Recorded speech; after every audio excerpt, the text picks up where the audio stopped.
Assalamualaikum warahmatullahi wabarakatuh. Kami dari kelompok 10 akan menyampaikan tentang aplikasi media dalam pembelajaran. Yang anggota kelompok kami adalah yang pertama Ahmad Sulkeni, NIM 201200008, As'ad Ahyar Hamidi 201200030, Bagus Ambar Suleuddin 201200032,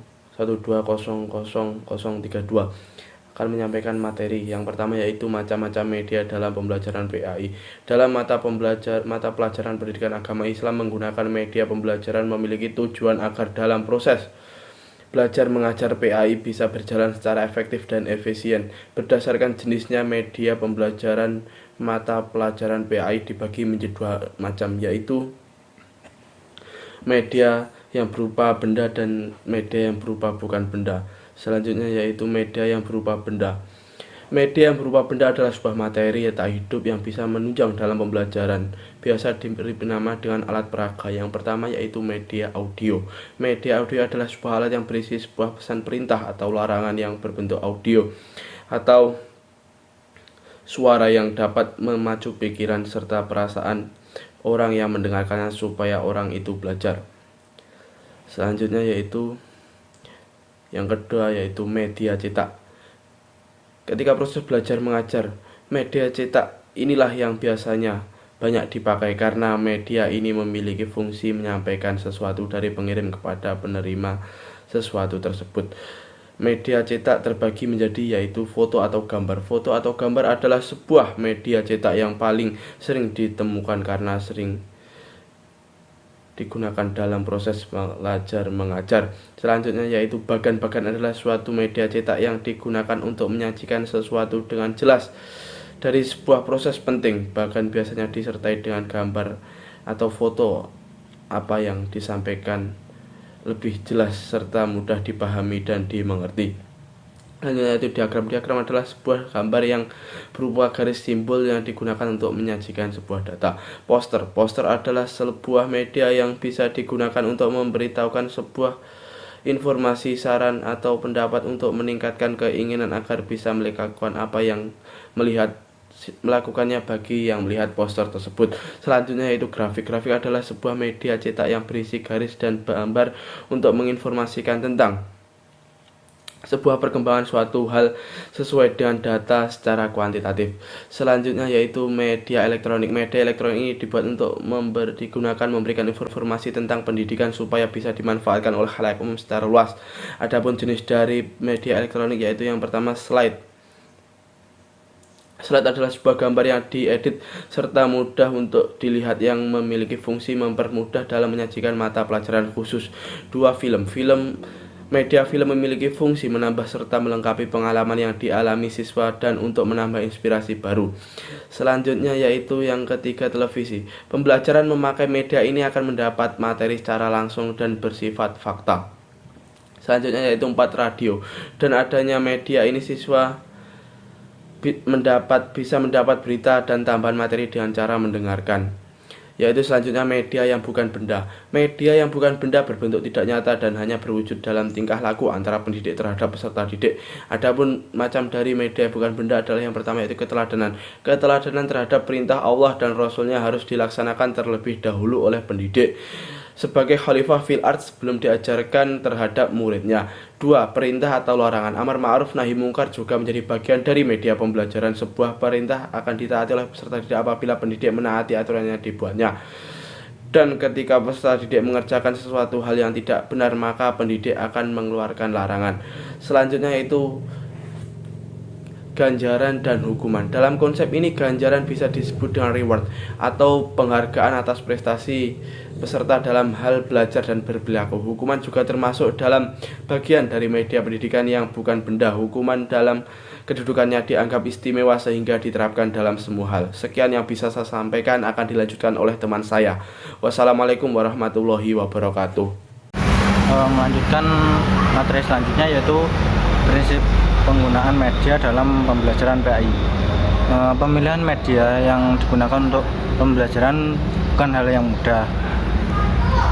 Pemilihan penggunaan media ini didasari oleh landasan filosofis psikologis, dan juga sosiologis.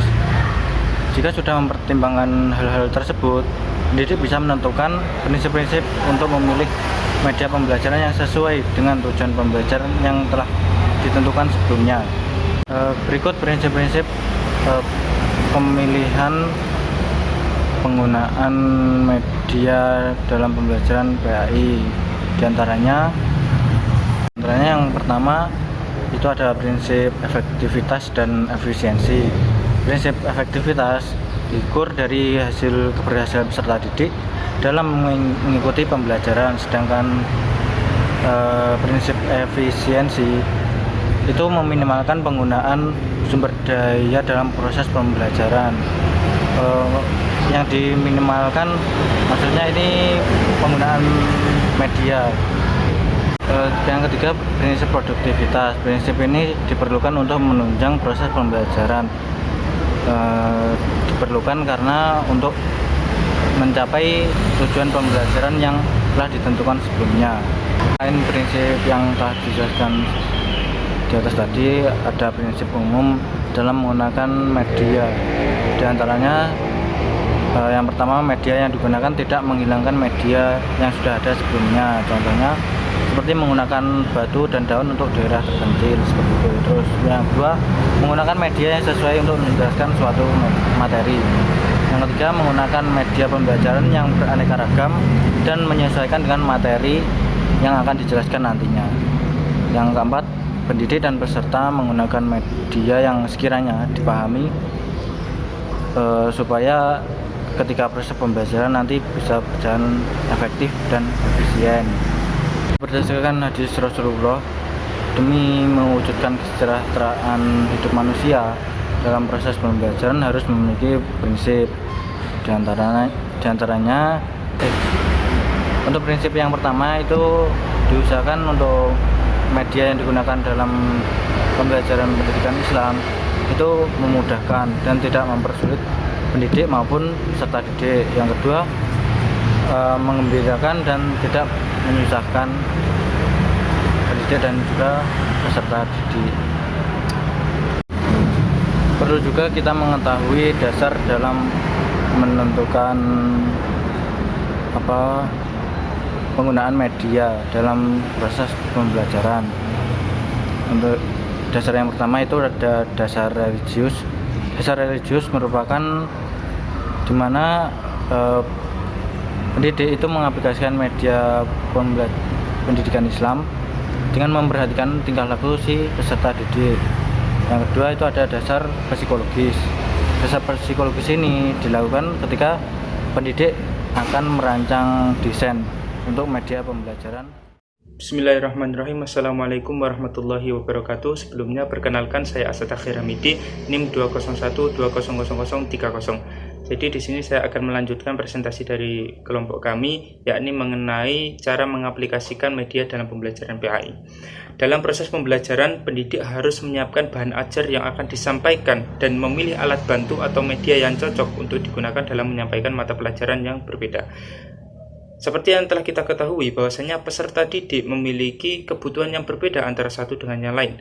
Maka pendidik harus bisa menyesuaikan penggunaan media pembelajaran yang sinkron terhadap kebutuhan tersebut. Peran media tidak sepatutnya dianggap sebagai alat bantu semata oleh pendidik dalam menyampaikan pelajaran, akan tetapi media lebih mengarah pada penyaluran pesan baik bersumber dari pendidik maupun non-pendidik yang memiliki ilmu kepada penerima pesan atau pelajar. Jadi fungsi atau peran media itu tidak sekedar alat bantu, namun lebih mengacu pada penyaluran pesan. Berikut contoh penerapan media pembelajaran dalam pelajaran PAI. Yang pertama yakni dalam media pembelajaran dalam mata pelajaran Al-Quran Hadis. Pelajaran Al-Quran Hadis itu condong kepada penekanan keterampilan baca tulis yang baik dan benar agar tidak terjadi kekeliruan, sebab hal tersebut menyangkut kalamullah dan sabda Nabi.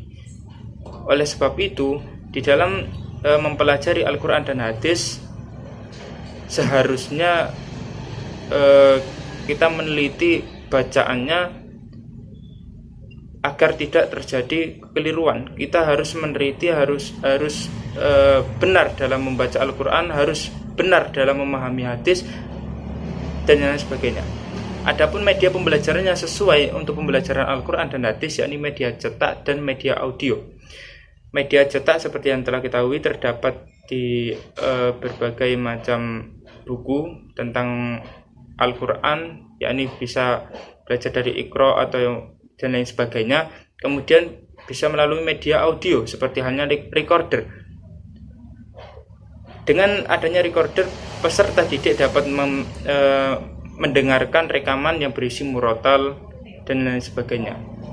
Kemudian media pembelajaran akhlak, seperti yang telah kita ketahui bahwasanya pelajaran tentang akhlak merupakan sesuatu yang sangat penting untuk diajarkan. Dengan demikian, media pembelajaran akhlak itu bisa disampaikan melalui beberapa media, yakni yang pertama adalah melalui media cetak atau bahan bacaan.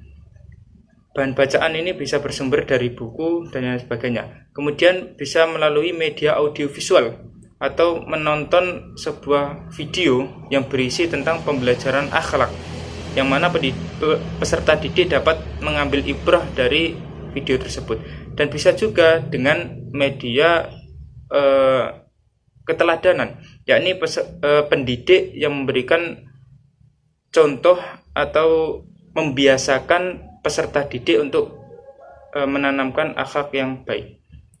Kemudian media pembelajaran fikih. Dalam pembelajaran fikih mengacu kepada media cetak seperti halnya buku, buletin, majalah dan lain sebagainya. Kemudian yang terakhir adalah media pembelajaran sejarah kebudayaan Islam. Media yang cocok, ini salah satunya adalah dengan menggunakan media audiovisual. Dengan adanya menggunakan audiovisual, niscaya peserta didik dapat menangkap peristiwa-peristiwa atau kejadian-kejadian yang terdapat dalam sejarah tersebut. Ya, mungkin itu saja presentasi dari kelompok kami. Apabila ada kekurangan, kami mohon maaf yang sebesar-besarnya. Wassalamualaikum warahmatullahi wabarakatuh.